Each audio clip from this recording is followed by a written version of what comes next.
Today we are seeing another part of the Defence Review's cuts being implemented, with the Navy losing a large number of personnel.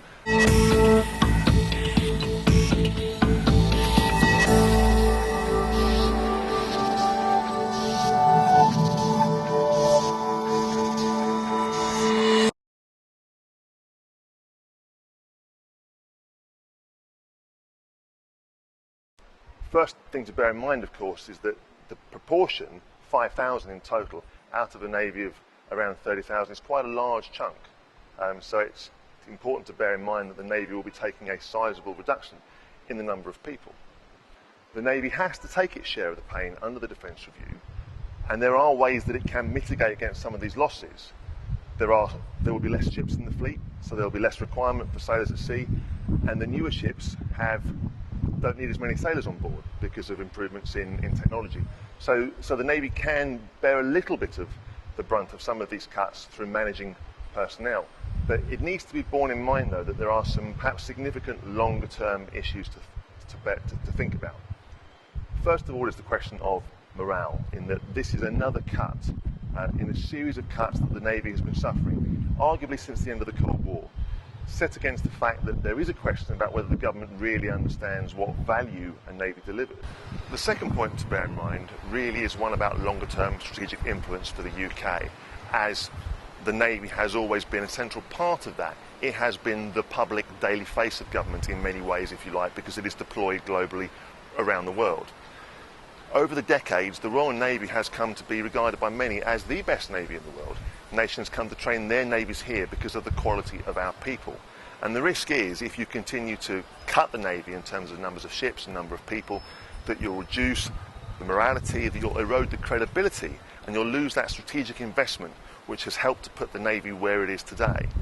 And the problem that generates is it risks the loss of national influence for the UK. We look at Libya and our absence of a carrier. We look at these personnel cuts, and they may see us lose exchange postings in key countries and key organisations, for example. Those jobs will be filled by others. And does that mean the UK influence overall at a strategic level will decline? In terms of whether the Royal Navy can survive these cuts, of course they will survive, because there will still be a requirement for the UK to exert influence around the world, and a Navy will be a key part of that. And indeed, part of the problem here is the Navy is a victim of its own success.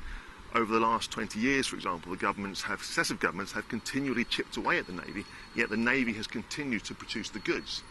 So you leave yourself open to a circumstance where the government will say, well, we can squeeze a bit more because we know that they will manage. It needs to be borne in mind that developing a high-end Navy is not something that you can do easily. It's taken decades and decades for the Royal Navy to be as strong as it is. And it takes time to train a pilot, to train a bombardier, to train a radar operator, to train a sonar operator. So one of the challenges of this is, if the personnel cuts continue, how will the Navy, working together with the government, be able to put in place a sufficient level of the right kind of training to ensure that when the new ships, for example, come online, the new carriers, that the right number of people will be trained into the right jobs to ensure that these ships can go to sea and operate effectively. But on the other hand, there are a couple of things to consider in terms of opportunities that this might create. If there are reduced opportunities to deploy sailors at sea on naval ships, it gives the chance to engage those sailors in other areas of the maritime community, for example, working with the commercial shipping world. But also it raises the opportunity of doing more on a training front, on a liaison front with other navies, to bring the Royal Navy closer with other navies and to allow them, as a joint maritime asset, these navies come together to deliver greater threats around the world together as a common entity.